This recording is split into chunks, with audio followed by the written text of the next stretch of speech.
যে তান্ত্রিক যত বেশি মানুষকে কাছে আনতে পারবেন তিনিই হবেন বিজয়ী। বংশ পরম্পরায় তন্ত্রমন্ত্র পাঠসহ নানা কলাকৌশল শিখে আসছেন তাদের অনেকে। জাদু মন্ত্র হিসাবে খেলা হয়। মাঠের মাঝখানে থাকা কলা গাছ থেকে নিজেদের দিকে টানার প্রতিযোগিতা করেন তান্ত্রিকরা, যা আনন্দ দেয় দর্শকদের। এই পাতা খেলা বিভিন্ন জায়গা থেকে এ পাতা আসে এবং গুণিক আসে। এই সমস্ত পাতা খেলার নাম দিয়ে আরো অন্যান্য খেলার নাম দিয়ে এই জাদুর কাজের সাথে জড়িত আছে। প্রতি বছরের জ্যৈষ্ঠ মাসের তৃতীয় রোববার বিশাল আয়োজনে অনুষ্ঠিত হয় পাতা খেলা। 10 পাতা ও অন্তত 30 জন তান্ত্রিক অংশ নেন। গ্রাম্য হাটে বাজারে বিভিন্ন জায়গায় এই সমস্ত তন্ত্র মন্ত্র ভেলকিবাজি দেখিয়ে মানুষ জমা করছে এবং সেখানে মানুষকে ক্ষতিগ্রস্ত করছে। কিন্তু অনেক জায়গায় দেখা যায় চেয়ারম্যান মেম্বার, সমাজের নেতৃবৃন্দ এই সমস্ত জাদুকরদেরকে ডেকে এনে এই সমস্ত পাতা খেলার নাম দিয়ে আরো অন্যান্য খেলার নাম দিয়ে এই জাদুর কাজের সাথে জড়িত আছে। অথচ ইসলামী বিধান অনুযায়ী জাদু যিনি করবেন, জাদুর সঙ্গে যে জড়িত, প্রত্যেককেই হত্যাযোগ্য অপরাধী। সেই লোক, সেই জাদুকর বলছে যে আমি একটা লোকের উপরে জাদু করেছি, মানুষকে জাদুর মাধ্যমে হত্যা করেছি, কিন্তু একটা লোককে আমি জাদু করেছি, সেই জাদুতে কোনোভাবে তাকে কাবু করতে পারে। ফু দিবে 3 সোরা পড়ে, তারপর হাতটা ডলা দিয়ে, তারপরে প্রথম মুখমণ্ডল, তারপরে পিছনের অংশ, তারপরে বুক, তারপরে পিঠ, তারপরে রানের সামনের অংশ, তারপর রানের পিছনের অংশ, তারপরে পায়ের সামনের অংশ, তারপর পায়ের পিছনের অংশ দিয়ে একদম পা পর্যন্ত নামিয়ে দিবে। আর এই তাবিজ কবজটা হলো ওয়ান কাইন্ড অফ বিজনেস। এটা হলো একটা ব্যবসা। এই ব্যবসার মাধ্যমে লক্ষ লক্ষ টাকা মানুষের হাতিয়ে নিচ্ছে এই সমস্ত চোরার দলেরা, এই সমস্ত বেঈমান, এই সমস্ত মুশরিক শিরকের সঙ্গে জড়িত, কুফরির সঙ্গে জড়িত এই সমস্ত পীর ফকির আর এই সমস্ত ভণ্ড দরবেশ, তারা এই সমস্ত একটা বিনা পুঁজির ব্যবসা কারা করে নেয়। আত্মাহারিক টিভি, ওহির আলোয় উদ্ভাসিত জীবনের জন্য। আসসালামু আলাইকুম ওয়া রাহমাতুল্লাহি ওয়া বারাকাতুহু। ইন্নাল হামদালিল্লাহি ওয়াহদাহ ওয়াসসালাতু ওয়াসসালামু আলা মান লা নাবিয়্যা বা'দাহ ওয়া আলা আলিহি ওয়া আসহাবিহি ওয়া মান তাবি'আহুম বিইহসানিন ইলা ইয়াউমিদ্দিন, আম্মা বা'দ। ফাকাদ আরশাদাল বারি ফি মুআযামি তানজিলিহি ওয়া আযীমি খিতাবিহি বা'দা আউযু বিল্লাহি মিনাশ শাইতানির রাজীম। ওয়াত্তাবাউ মা তাতলুশ শায়াতিনু আলা মুলকি সুলাইমান ওয়া মা কাফারা সুলাইমানু ওয়ালাকিন্নাশ শায়াতিনা কাফারু ইউআল্লিমুনা আন-নাসা আস-সিহরা ওয়া মা উনজিলা আলাল মালাকাইনি বিবাবিলা হারুত ওয়া মারুত ওয়া মা ইউআল্লিমানি মিন আহাদিন হাত্তা ইয়াকুলা ইন্নামা নাহনু ফিতনাতুন ফালা তাকফুর। আল আয়া, সূরাতুল বাকারা 102। সম্মানিত উপস্থিতি, দর্শক ও শ্রোতা, দূরে ও কাছে, দেশে ও প্রবাসে, আপনারা যে যেখানে অবস্থান করছেন, আজকে আমরা খুব গভীর উদ্বেগের সাথে লক্ষ্য করছি আমাদের দেশে এই যে জাদুবিদ্যা, তারপরে কুফরি কালাম, এর পাশাপাশি এই যে বান মারা, মানুষের ক্ষতি করা, তাবিজের মাধ্যমে বা বিভিন্ন তন্ত্রমন্ত্রের মাধ্যমে বিভিন্নভাবে মানুষকে ক্ষতিগ্রস্ত করা, এটা একটা বিরাট একটা আকার ধারণ করেছে, যে আকারে মানুষ প্রতিনিয়ত ক্ষতিগ্রস্ত হচ্ছে। এবং মানুষ দেখা যাচ্ছে হঠাৎ করে ভালো মানুষ আছে, সুস্থ মানুষ আছে, হঠাৎ করে অসুস্থ হয়ে পড়লো। এটার প্রভাব এতই কঠিন, জাদুর প্রভাবটা এতই কঠিন যে স্বয়ং নবী সাল্লাল্লাহু আলাইহি ওয়াসাল্লামকে তদানীন্তনকালে লাবিদ বিন আসেম নামক একজন মদিনার ইহুদি, সে রাসূলুল্লাহ সাল্লাল্লাহু আলাইহি ওয়াসাল্লামকে জাদু করেছিল।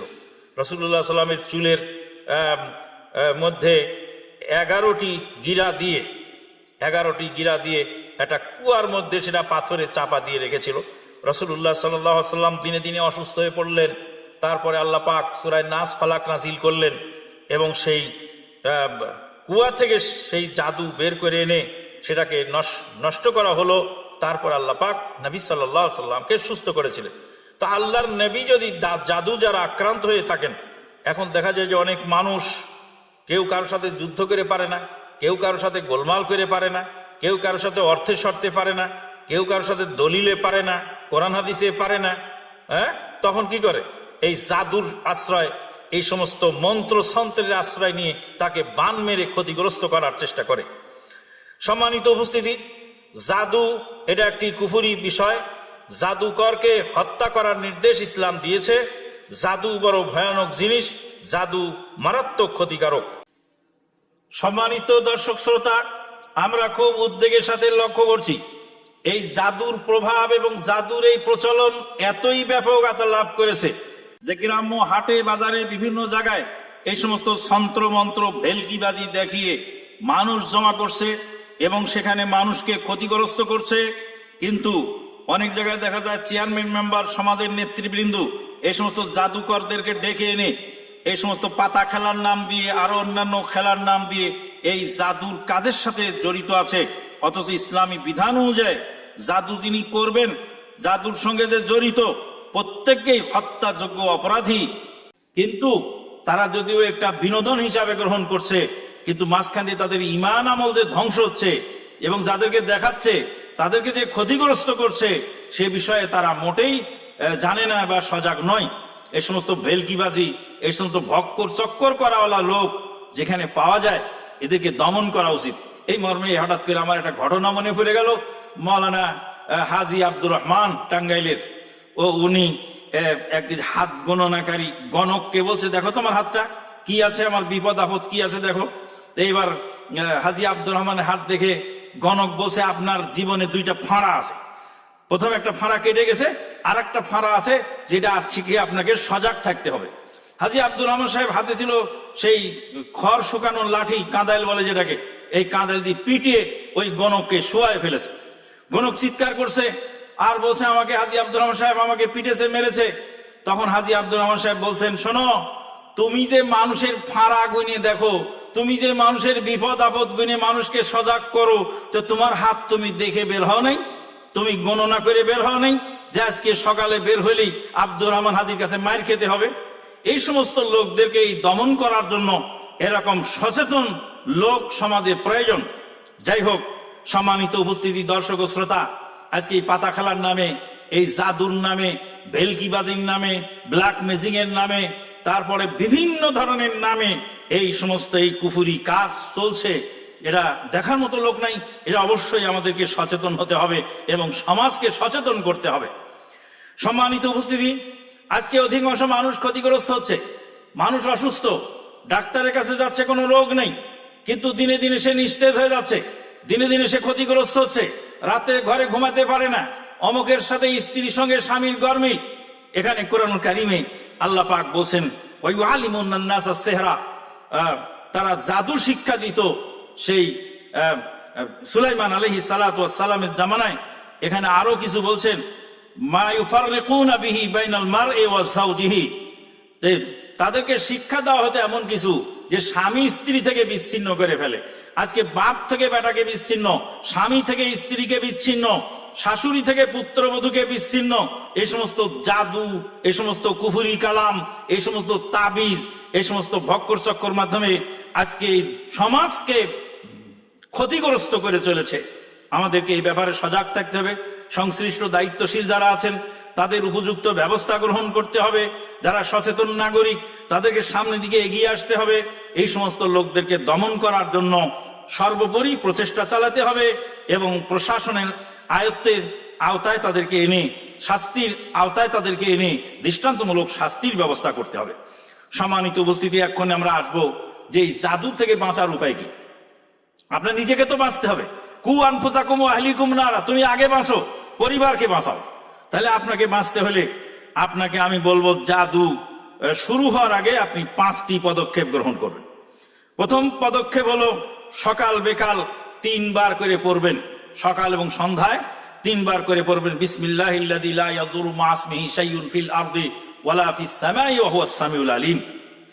এই যে দোয়াটা যে আপনি পড়বেন, বিসমিল্লাহিল্লাযী লা ইয়াদুরু মা ইসমিহি শাইউন ফিল আরদি ওয়ালা ফিস সামাই ওয়া হুয়াস সামিউল আলিম, এই দোয়ার অর্থ হলো যে আমি সেই আল্লাহর নামে আমার কাজ শুরু করছি, যার নামে শুরু করলে আসমান জমিনের কোনো ক্ষতিকারক বস্তু তার ক্ষতি করতে পারে না। আর সে আল্লাহ হলেন সর্বশ্রোতা এবং সর্বজান্তা, সর্বজ্ঞানী, মহাজ্ঞানী। সে আল্লাহ রাব্বুল আলামিনের নামে আপনি যদি 3 বার সকাল সন্ধ্যায় পড়েন, পৃথিবীর কোনো বস্তু আপনার কোনো ক্ষতি করতে পারবে না।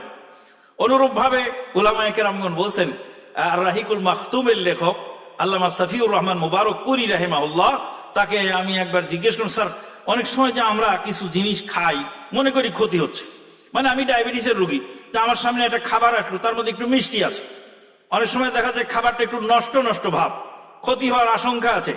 তখন সফিউর রহমান মুবারক পুরি রাহিমাহুল্লাহ বললেন যে अल्लाह की दी हुई प्रोटेक्शन के इस्तेमाल करो, उसके खा लो पी लो, कोई मुश्किल नहीं बनेगा। আল্লাহর দেওয়া প্রোটেকশন, বিসমিল্লাহিল্লাযী লা ইয়াদুররু মা ইসমিহি শাইউন ফিল আরদি ওয়ালা ফিস সামাই ওয়া হুয়া সামিউল আলিম। আপনি ডায়াবেটিসের রোগী, আপনার চায়ের মধ্যে চিনি দেওয়া আছে, ওই চিনিটা আপনার ক্ষতি করতে পারে, কিন্তু আপনি যদি এই দোয়াটা পড়েন বিসমিল্লাহিল্লাযী লা ইয়াদুররু মা ইসমিহি শাইউন ফিল আরদি ওয়ালা ফিস সামাই ওয়া হুয়া সামিউল আলিম, আশা করা যায় এই দোয়ার ওসিলায় আল্লাহ পাক আপনাকে ক্ষতি থেকে বাঁচায় দেবে। আর 2 নাম্বার হলো প্রতি সালাতের পরে, ঘুমাবার আগে এবং সকাল ও সন্ধ্যায় আয়াতুল কুরসি পড়বেন। আয়াতুল কুরসি এমন একটি শক্তিশালী ইবাদত যেটা সম্পর্কে স্বয়ং ইবলিস বলছে, যার বাড়িতে আয়াতুল কুরসি পড়া হয় আমি তার বাড়িতে যাই না। ইবলিস তার বাড়িতে যাবে না, ইবলিস তার ক্ষতি করতে পারবে না। আয়াতুল কুরসি এত পাওয়ারফুল ইবাদত। সেই আয়াতুল কুরসি আমরা কখন পড়বো? 5 ওয়াক্ত সালাতের শেষে পড়বো। রাসূলুল্লাহ সাল্লাল্লাহু আলাইহি ওয়াসাল্লাম বলছেন 5 ওয়াক্ত সালাতের পরে যদি কেউ আয়াতুল কুরসি পড়ে তাহলে তার জন্য জান্নাতে যাওয়া এতই সহজ। আর আয়াতুল কুরসি পড়তে হবে ঘুমাবার আগে। এই 5 টাইমে যদি আপনি আয়াতুল কুরসি পড়েন, ইনশাআল্লাহ আপনাকে কোনো জাদু মন্ত্র কুফরি কালাম এগুলি আপনার কোনো ক্ষতি করতে পারবে না। আমরা আরাবিয়ান এক শায়েখের মাধ্যমে জানতে পারলাম একজন মানুষকে একজন জাদুকর তার আত্মীয় স্বজনকে ক্ষতিগ্রস্ত করত। পরে সরকারি দায়িত্বশীলদের যখন জানানো হলো, জানতে পারলো তার ঘর, সেই জাদুগিরের বাড়ি তালাশ করে অনেক রকমের তন্ত্র মন্ত্র, বিভিন্ন রকমের কিছু মরা মানুষের মাথা, এই সেই ইত্যাদি, সেখানে অনেক কিছু পাওয়া গেল। কিন্তু খোঁজ নিয়ে দেখা গেল সেই লোক, সেই জাদুকর বলছে যে আমি একটা লোকের উপরে জাদু করেছি, মানুষকে জাদুর মাধ্যমে হত্যা করেছি, কিন্তু একটা লোককে আমি জাদু করেছি, সেই জাদুতে কোনোভাবে তাকে কাবু করতে পারে। তারপরে তাকে গেল, তার বাড়িতে গেল, তোমাকে জাদু করা হয়েছে একাধিকবার, তোমার কোনো ক্ষতি করেনি? তো বলছে কোনো সময় আমি রাতে দেখতাম আমার দরজাটা কাঁপছে, কোনো সময় দেখতাম দরজা থেকে নক করতেছে, কিন্তু মানুষজন কিছু নেই, কিন্তু আমার কোনো ক্ষতি হয়নি। মাঝে মধ্যে একটু কেমন যেন শরীরটা একটু ঝাঁকা দিত। এখন ওই জাদুগির বলছে সবচেয়ে বড় পাওয়ারফুল জাদু আমি তার উপরে করেছি, কিন্তু কোনো কার্যকর হয়নি। আল্লাহু আকবার, সুবহানাল্লাহ। পরিশেষে তদন্ত করে জানা গেল সেই লোক সকাল সন্ধ্যার দোয়া এবং রাত্রে ঘুমাবার সময় দোয়া, এই দোয়াটাও এমন হেসনে হাসিন, এমন সুরম্য দুর্গ, যে দোয়া হলো মানুষের রক্ষা কবচ। দোয়ার ওসিলায় সমস্ত বালা মুসিবত দূর হয়ে যায়। সম্মানিত উপস্থিত দর্শক শ্রোতা, মা বোনেরা, আপনি সব তাবিজ কবজ ভক্কর চক্কর এগুলি বাদ দিয়ে আপনার এই সুতা বালা তাগা, এই মাজারের সুতা, যার সন্তানের হাড্ডি, ওই অমকের তা তমকের তার শ্মশান ঘাটির মাটি, এই প্রথম কোপ দিয়ে কাটা পাটের রশি দিয়ে এই যে দড়ি বানায় গলায় ঝুলায় রাখতে হবে, এই সমস্ত যা কিছু আছে এগুলি সব পরিহার করুন।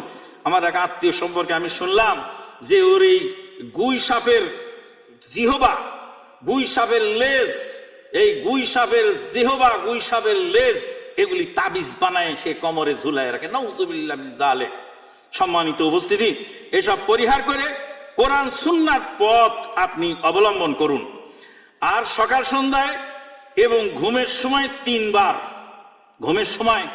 বার পড়বেন কুল হুয়াল্লাহু আহাদ, কুল আউযু বিরাব্বিল ফালাক, কুল আউযু বিরাব্বিন নাস। এই 3 সূরা ঘুমাবার আগে আপনি পড়বেন। রাসূলুল্লাহ বলেন যা আওয়াইতা ফিরাশা, যখন তুমি বিছানায় যাবে তখন এইভাবে হাত দুইটা জমা করে ফু দিবে 3 সূরা পড়ে, তারপর হাতটা ডলা দিয়ে, তারপরে প্রথম মুখমণ্ডল, তারপরে পিছনের অংশ, তারপরে বুক, তারপরে পিঠ, তারপরে রানের সামনের অংশ, তারপর রানের পিছনের অংশ, তারপরে পায়ের সামনের অংশ, তারপর পায়ের পিছনের অংশ দিয়ে একদম পা পর্যন্ত নামিয়ে দিবে। এইভাবে 3 বার করে তুমি ঘুমাও। আর সকাল সন্ধ্যায় সূরা নাস এবং সূরা ফালাক এগুলি 3 বার করে পড়ো, ইনশাআল্লাহ তোমার ক্ষতি হবে না, আল্লাহ পাক ক্ষতি থেকে বাঁচাই দিন। 4 নাম্বার, প্রতিদিন 100 বার এই দোয়া পড়তে হবে, লা ইলাহা ইল্লাল্লাহু ওয়াহদাহু লা শারীকা লাহু লাহুল মুলকু ওয়া লাহুল হামদু ওয়া হুয়া আলা কুল্লি শাইইন কাদির। এই একটি দোয়া এত পাওয়ারফুল দোয়া, এই দোয়াটা যদি বাজারে ঢোকার আগে কেউ পড়ে তাহলে তার নামায় আমলে 10 লক্ষ নেকি তার নামায় আমলে হয়। 10 লক্ষ নেকি তার নামায় আমলে হয়। এছাড়া আরো অনেক মর্যাদা এই দোয়ার রয়েছে, তবে সেখানে দোয়ার শব্দটা একটু ভিন্ন আছে। লা ইলাহা ইল্লাল্লাহু ওয়াহদাহু লা শারীকা লাহু লাহুল মুলকু ওয়া লাহুল হামদু ইহয়ী ওয়া ইউমীতু ওয়া হুয়া হাইয়্যুন লা ইয়ামুতু বিয়াদিহিল খায়রু ওয়া হুয়া আলা কুল্লি শাইইন কাদির। এই শব্দে পরে যদি বাজারে ঢোকে তাহলে 10 লক্ষ নেকি তার নামে আমলে এই একটা দোয়া। আল্লাহ, এই দোয়াটাই সাফা মারওয়া সাই করার সময় যখন সাফা পাহাড়ে দাঁড়াবেন তখন আপনি পড়বেন, যখন মারওয়া পাহাড়ে দাঁড়াবেন তখন পড়বেন। আর রাসূলুল্লাহ সাল্লাল্লাহু আলাইহি ওয়াসাল্লাম আরো বলেছেন যে শ্রেষ্ঠ দোয়া আরাফার ময়দানে, আরাফার ময়দানের সমস্ত দোয়ার শ্রেষ্ঠ দোয়া হলো এই দোয়া, যেই দোয়াটি আমি পড়েছি আরাফার ময়দানে, এবং আমার পূর্বে যত নবী এবং রাসূল পৃথিবীতে এসেছেন যারাই আরাফার ময়দানে গেছেন তারা এই দোয়া পড়েছে। তার মানে এই দোয়াটি সমস্ত নবী এবং রাসূলদের জন্য কমন দোয়া। লা ইলাহা ইল্লাল্লাহু ওয়াহদাহু লা শারীকা লাহু লাহুল মুলকু ওয়া লাহুল হামদু ওয়া হুয়া আলা কুল্লি শাইইন কাদির। দৈনিক যদি আপনি এই দোয়া 100 বার পড়েন, সহিউল বুখারীতে আপনি পাচ্ছেন 844 নম্বর হাদিস এবং 1158 নম্বর হাদিসে এই বর্ণনাটা পাওয়া যাচ্ছে। 5 নাম্বার, এটাও সহিউল বুখারী থেকেই পাওয়া, রাসূলুল্লাহ সাল্লাল্লাহু আলাইহি ওয়াসাল্লাম বলছেন আজওয়া খেজুর, যেটা আজওয়া খেজুর মদিনাতে আল্লাহ পাক রেখেছেন, আজওয়া খেজুর, এটা যদি দৈনিক সকালবেলা 7টি আজওয়া খেজুর যদি আপনি খেতে পারেন, লা ইয়াদুররুহু সাম্মু ওয়ালা সাহর, তার কোনো বিষাক্ত বিষক্রিয়া তার কাজ করবে না, তার ক্ষতি করবে না, এবং বিষাক্ত বিষক্রিয়া তার কাজ করবে না, ক্ষতি করবে না, এবং সে এই জাদু তার শরীরে ওই দিনের জন্য প্রভাব বিস্তার করবে না। আপনি সকালবেলা নাস্তা খান, আমরা খাবার খাই কত হাজার টাকা নিয়ে, সব কি যে জিনিস দুনিয়াতে পাওয়া যায় বাজারে, কোথাতে কেমিক্যাল দিয়ে বানানো সব কিছু, নানান রকমের জিনিস বাজারে পাওয়া যাচ্ছে। বার্গার, তারপরে পাওয়া যায় কি পাস্তা, তারপরে পাওয়া যায় কি পিজা, তারপরে পাওয়া যায় আপনার নসিলা, মায়োনিজ, অমুক তমুক, এই যে হাজার হাজার টাকা খরচ করে আপনি কিনছেন আজওয়া খেজুর 1 কেজি কিনা আপনাদের 700-800 টাকা 1000 টাকা লাগে, কে আপনি আজওয়া খেজুর কেনার সময় টাকা নাই, আর আপনি যে এটা ফাস্টফুডের দোকানে বসে 1000 টাকা বিল বানাই দিয়ে চলে গেলেন, অথচ আজওয়া খেজুর যে আপনি 1 কেজি কেনেন অন্তত পক্ষে আপনার 1 মাস চলবে, 1 মাস না চললে তো 20 দিন 3 সপ্তাহ চলবে। তো এই যে আপনি আজওয়া খেজুরের ফজিলত, স্বয়ং নবী মুহাম্মদুর রাসূলুল্লাহ সাল্লাল্লাহু আলাইহি ওয়াসাল্লাম বলেছেন আজওয়া খেজুর 7টা যদি সকালে খাওয়া যায় তাহলে তার শরীরে বিষাক্ত ক্রিয়াও করবে না এবং কোনো জাদু কার্যকর হবে না। আল্লাহু আকবার। সম্মানিত উপস্থিতি, জাদু যখন সংগঠিত হয়ে যায় তখন সেই ক্ষেত্রে আমাদের প্রথম করণীয় হলো যে জাদুর যেই জিনিসগুলি আছে সেইগুলি উদ্ধার করে সেগুলিকে পুড়িয়ে দেওয়া, নষ্ট করে দাও, করে দাও। আপনি বাড়িতে মাঝে মাঝে চেক করবেন, আপনার আলমারির উপরে একটা কৌটা রাখা আছে, কে রেখে গেল আপনি জানেন না। আমি মাঝে মাঝে আমাদের বাড়িতেও এক এক সময় দেখি যে উপরে একটা কৌটা বা উপরে একটা কিছু রেখে গেছে, কে রেখে গেছে জানি না, কখন কে রেখে যায়। কেউ হয়তো আপনাকে ক্ষতি করার জন্য কোন একটা কৌটার ভিতরে কোনো জাদু করা কোনো জিনিস আপনার বালিশের মধ্যে, আপনার ল্যাপের তলে, আপনার তোষকের তলে রেখে গেল। তা আপনি বাড়িঘর ঝাড়ু দেওয়ার সময় চেক করবেন, যখনই কোনো অবাঞ্ছিত কোনো জিনিস দেখবেন বা কিন্তু ভক্কর চক্কর লেখা ঝুঁকা এরকম তাবিজ কবজ মতো কোনো জিনিস দেখবেন, সাথে সাথে সেটা খুলে বের করে সেটা ধ্বংস করবেন, সেটা পুড়িয়ে দিবেন। এটার প্রথম কাজ। 2 নম্বর কাজ হলো আউযু বিল্লাহি মিনাশ শাইতানির রাজিম, এইটা পরে পানিতে ফুঁ দিবেন। বিতাড়িত শয়তান থেকে আল্লাহর কাছে আশ্রয় চাই। এটা পানিতে ফুঁ দিয়ে পানি 3 বার সেই যার জাদু বা যার ক্ষতি করা হয়েছে তাকে পান করায় দেবেন, বাকি পানি দিয়ে সে গোসল করবে, ইনশাআল্লাহ জাদুর প্রভাব কেটে যাবে। শেখ বিন বাজ রাহিমাহুল্লাহ তার ফতুয়ার মধ্যে 3য় খণ্ড 276 নম্বর পৃষ্ঠায় কথাটি উল্লেখ করেছে। সম্মানিত উপস্থিতি, সূরাতুল ফাতিহা, আয়াতুল কুরসি এবং সূরা বাকারার শেষ 2 আয়াত, সূরা নাস, সূরা ফালাক, সূরা ইখলাস 3 বার করে ফুঁ দিয়ে আক্রান্ত স্থানে ডান হাত দিয়ে বোলাবে। সূরা ফাতিহা, সূরাতুল শিফা, এটা হলো পরিত্রাণ, মুক্তি, রোগ মুক্তি, সমস্ত বিপদ আপদ থেকে মুক্তির জন্য সূরা ফাতিহা আমরা বুখারীতে অন্য হাদিসে পেয়েছি যে রাসূলুল্লাহ সাল্লাল্লাহু আলাইহি সাল্লামের জনক সাহাবী একজন সাপে কামড় দেওয়া লোককে সূরা ফাতিহা পড়ে ফুঁ দিয়েছিলেন, সাপের বিষ নাই হয়ে গেল। আল্লাহু আকবার। আমাদের তো ঈমান আমল অতটা মজবুত হয়নি, তারপরেও সূরা ফাতিহা তো আছে, আর ঈমানদার লোকও দুনিয়াতে আছে। ঈমানদার লোক যদি সূরা ফাতিহা ঠিকমতো পড়ে, আয়াতুল কুরসি, সূরা বাকারার শেষ 2 আয়াত, আমানার রাসূলু বিমা উনজিলা ইলাইহি মির রাব্বিহি ওয়াল মুমিনুন, সূরা নাস, সূরা ফালাক, সূরা ইখলাস, সূরা ফালাক, সূরা নাস, এই 3 বার করে ফুঁ দিয়ে ওই সমস্ত স্থানের ডান হাত দিয়ে বুলালে ইনশাআল্লাহ জাদুর প্রভাব কেটে যাবে। এছাড়াও আরো কিছু দোয়া দরুদ আছে যেগুলি মানুষকে সামগ্রিকভাবে ক্ষতিগ্রস্তর হাত থেকে বাঁচায় দেয়। সামগ্রিকভাবে এই আশ্রয় লাভের কিছু কিছু দোয়া এবং ঝাড়ফুঁক আছে। আসআলুল্লাহ আল আযীম রব্বাল আরশিল আযীম আন ইয়াশফিয়াক, এটা একটা দোয়া। তারপরে বিসমিল্লাহ 3 বার পরে, বিসমিল্লাহ বিসমিল্লাহ বিসমিল্লাহ, আউযু বিইজ্জাতিল্লাহি ওয়া কুদরাতিহি মিন শাররি মা আজিদু ওয়া হাযির ওয়া উহাযির। শরীরে যে জায়গায় ব্যথা অনুভব হচ্ছে, যে জায়গায় কেটে গেল, যে জায়গায় ফেটে গেল, যে জায়গায় আঘাতপ্রাপ্ত হলো, যে জায়গায় জাদুগ্রস্ত হলো, যে জায়গায় ক্ষতিগ্রস্ত হলো, যে জায়গায় আক্রান্ত হলো, সেই জায়গায় হাত রেখে এই দোয়াটা পড়তে হবে, বিসমিল্লাহ বিসমিল্লাহ বিসমিল্লাহ 3 বার। তারপরে আউযু বিইজ্জাতিল্লাহি আউযু বিল্লাহি ওয়া কুদরাতিহি মিন শাররি মা আজিদু ওয়া উহাযির, এটা 7 বার পড়তে হবে। ইনশাআল্লাহ ব্যথা দূর হয়ে যাবে, ক্ষতিগ্রস্ততা থেকে আল্লাহ পাক হেফাজত করবে। আর একটা দোয়া আছে, আযহিবিল বাস রাব্বান নাস ওয়াশফি আনতাশ শাফি লা শিফা ইল্লা শিফাউক শিফাআন লা ইউগাদিরু সাকামা, এটা একটা দোয়া। আর একটা দোয়া হলো আউযু বি কালিমাতিল্লাহিত তাম্মা ওয়া মিন কুল্লি শাইতানিন ওয়া হাম্মা ওয়া মিন কুল্লি আইনিল লাম্মা। এই দোয়াটা স্বয়ং নবী সাল্লাল্লাহু আলাইহি ওয়াসাল্লাম ইমাম হাসান এবং হুসাইন তার ওই নাতিকে মাথায় হাত রেখে তিনি এই দোয়া পড়তেন। ইমাম হাসান এবং হুসাইন রাদিয়াল্লাহু তাআলা আনহুমার মাথায় তিনি হাত রেখে এই দোয়া পড়তেন। দোয়াটা কি? আউযু বিকালিমাতিল্লাহিত তাম্মা মিন কুল্লি শাইতানিন ওয়া হাম্মা ওয়া মিন কুল্লি আইনিল লাম্মা। এই দোয়াটা আপনারা বাচ্চাদেরকে ঝাড়ফুঁক করবেন সকাল বিকাল, বাচ্চাদের মাথায় হাত রেখে আপনারা এগুলি পড়বেন, তাহলে ইনশাআল্লাহ তাবিজ কবজের কাছে যেতে হবে না। আর এই তাবিজ কবজটা হলো ওয়ান কাইন্ড অফ বিজনেস, এটা হলো একটা ব্যবসা।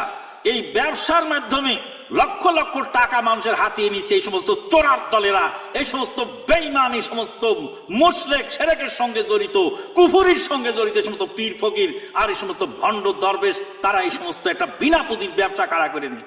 কে বাবা, তাবিজে তো সব কিছু হয়, তাবিজে তো অনেক কিছু হয়, তো তাবিজ তোমার উপকার করতে পারে না। তুমি আবার সিঙ্গাপুর মাউন্ট এলিজাবেথ হাসপাতালে যাও কেন? পীর সাহেব তাবিজ দিয়ে মুরিদদের বিপদ থেকে বাঁচায়। তাহলে পীরের বাড়িতে পীরের তাবিজ চলে না, আর ডাক্তারের বোর সিজার লাগে না, আর হুজুরের বাড়িতে মিলাদ হয় না, হুজুরের বাড়িতে মিলাদ হয় না, আর পীরের বাড়িতে তাবিজ চলে না, আর ডাক্তারের বোর সিজার লাগে না। সিজার লাগে জনগণের, আর ডাক্তারের স্ত্রী, অধিকাংশ ডাক্তার, অধিকাংশ বলছি সবাইকে বলিনি, অধিকাংশ ডাক্তারের স্ত্রীর কি লাগে না? সিজার লাগে না। তাহলে ডাক্তারও ভালো ডাক্তার আছে আমাদের রাজশাহী ডাক্তার হিলালউদ্দিন সাহেব, হিলালউদ্দিন সাহেব আল্লাহর ফেরেশতা যেন মাটিতে হেঁটে যাচ্ছেন। তার ওয়াইফ আছেন, তিনিও ডাক্তার, নাসরিন সুলতানা হাফেজাহুল্লাহ, তিনিও দেখে দেখে মনে হচ্ছে যে আল্লাহর ফেরেশতা মাটিতে হেঁটে যাচ্ছেন। তারপর আমাদের মহতারাম আমিরে জামাতের জামাই ডাক্তার আব্দুল মেতিন হাফেজাহুল্লাহ, আমিরে জামাতের মহতারাম আমিরে জামাতের মেয়ে আমাদের তামান্না তাসনিম হাফেজাহুল্লাহ, তিনিও মানুষের সেবা করতেছেন। এরকম ডাক্তার কিছু আছে, হাতে গোনা কম, কিন্তু অধিকাংশ ডাক্তার এলি ব্যবসা করতেছে। তো এরকম হুজুররা যেমন তাবিজের ব্যবসা করে, ডাক্তাররা এরকম সিজারের ব্যবসা, এই টেস্টের ব্যবসা এগুলি করছে, ক্লিনিকগুলি চালাচ্ছে। আর পীর সাহেবরা তাবিজের ব্যবসা করছে। ভণ্ড ছাড়া পীর হয় না, আর বলদ ছাড়া মুরিদ হয় না। আবারও বলছি, ভণ্ড ছাড়া পীর হয় না, আর বলদ ছাড়া মুরিদ হয় না। ওই বলদ মুরিদ একবার ভেবে দেখেন, আমার পীর সাহেব অসুস্থ হলে ডাক্তারের কাছে যায় আর আমাকে দেয় তাবিজ। কাজেই আপনারা এই সমস্ত তাবিজ কবজ এই সমস্ত পরিহার করে কোরআন এবং সুন্নাহ ভিত্তিক ঝাড়ফুঁকের দিকে এগিয়ে আসুন। আল্লাহ পাক আপনাদের আমাদের সবাইকে রোগ মুক্ত করুন, দুনিয়া আখিরাতের কল্যাণ করুন। আল্লাহুম্মা আমিন। রব্বানা আতিনা ফিদ দুনিয়া হাসানা ওয়া ফিল আখিরাতি হাসানাতাও ওয়া কিনা আযাবান নার। আকুলু মা তাসমাউন। বারাকাল্লাহু লানা ওয়া লাকুম ফিল কুরআনিল আযীম। ওয়া নাফা'না ওয়া ইয়্যাকুম বিল আয়াতি ওয়াজ যিকরিল হাকীম ইন্নাহু তাআলা জাওয়াদুন কারীমুম মালিকুম রাউফুর রহিম। আজকের মতো আমরা এখানেই রাখলাম। পরবর্তীতে আমাদের সাথে থাকুন, আমাদের চ্যানেলে চোখ রাখুন, ভালোভাবে আপনারা আমাদের সাথে সংযুক্ত থাকুন। ইনশাআল্লাহ প্রতিনিয়ত ভালো জিনিস কোরআন সুন্নাহ ভিত্তিক এই সমস্ত যুগ জিজ্ঞাসার জবাব এবং সমস্ত সমস্যার সমাধান, দুনিয়া ও আখিরাতের সমস্ত সমস্যার সমাধান পাবেন ইনশাআল্লাহ। পরিশেষে আমাদের দ্বীনি ভাই ও বোনদের কাছে আমাদের অনুরোধ, আপনারা হাদিস ফাউন্ডেশন থেকে প্রকাশিত যে বইগুলি আছে, বিশেষ করে কিতাবুদ দোয়া, সহিহ কিতাবুদ দোয়া, তারপরে মাসনুন দোয়া, তারপর সুনামণিদের মাসনুন দোয়া, এই যে দোয়াগুলি আছে সোনামণিদের জন্য সচিত্র, খাবারের সময় কোন দোয়া পড়তে হবে, বাথরুমে যাওয়ার সময় কোন দোয়া পড়তে হবে, সোনামণিদেরকে সহজভাবে বোঝাবার জন্য এখানে চিত্র সহ দেওয়া আছে। এই জিনিসগুলি আপনারা সংগ্রহ করুন, বইগুলি আপনারা সংগ্রহ করুন, বাড়িতে রাখুন। আর একটা আছে যে আমাদের যে সকাল সন্ধ্যায় পঠিতব্যদের দোয়া, যেটা একটা চার্ট আকারে দেওয়া আছে মসজিদে, মাদ্রাসায়, বিভিন্ন প্রতিষ্ঠানে আমরা সেটাকে দিয়ে থাকি বা লটকানো হয়। সেখানে থাকলে দেখে দেখে পড়াটা সহজ হয়। আপনিও এক কপি সংগ্রহ করে আপনার বাড়িতে লটকিয়ে রাখতে পারেন। শুধু আপনি সিরেফ এই যে বরকতের আশায় কোনো দোয়া বা কোনো তাবিজ ঘরে লটকানো জায়েজ নয়, কিন্তু তালিমের জন্য যদি আপনি করেন, যেটা লটকানো আছে। আবার কেউ কেউ বলবে যে আপনারা তাবিজ লটকানো মানা করেন, তো দোয়া লটকে রাখছেন কেন? জি না, দুই জিনিস। একটা তালিমের জন্য, যে আপনার সামনে ব্ল্যাকবোর্ডে লেখা আছে, আপনি দেখে দেখে পড়লেন, অথবা মসজিদে ঢুকার সময় মসজিদে ঢুকার দোয়াটা লেখা আছে, আপনি দেখে দেখে পড়লেন। আপনি বের হওয়ার সময় দোয়াটা দেখে দেখে পড়লেন। আপনি সিঁড়িতে নামলেন, নামার সময় সুবহানাল্লাহ লেখা আছে, আপনার স্মরণ হলো। ওঠার সময় আল্লাহু আকবার লেখা আছে, যেটা আরব দেশে রাস্তাঘাটে করা থাকে। যখনই গাড়ি পাহাড়ের উপর উঠছে, তো ওই পাহাড়ের উপর লেখা আছে আল্লাহু আকবার, উযকুরিল্লাহ, আল্লাহকে স্মরণ করো, আল্লাহর জিকির করো। এটা মানুষকে স্মরণ করিয়ে দেওয়ার জন্য এটা করা হয়েছে। আপনারা সেগুলি সংগ্রহ করুন এবং সেগুলি রাখুন। তাহলে আপনার বাচ্চা, আপনার নেক্সট জেনারেশন সেখান থেকে উপকৃত হবে। নিজের আত্মীয় স্বজনের মধ্যে যারা তাবিজ ব্যবহার করে, যারা এই সমস্ত ঝাড়ফুঁক, বেদাতি, কুফুরি ঝাড়ফুঁকে অভ্যস্ত, তাদেরকে দোয়ার বইগুলি দেন।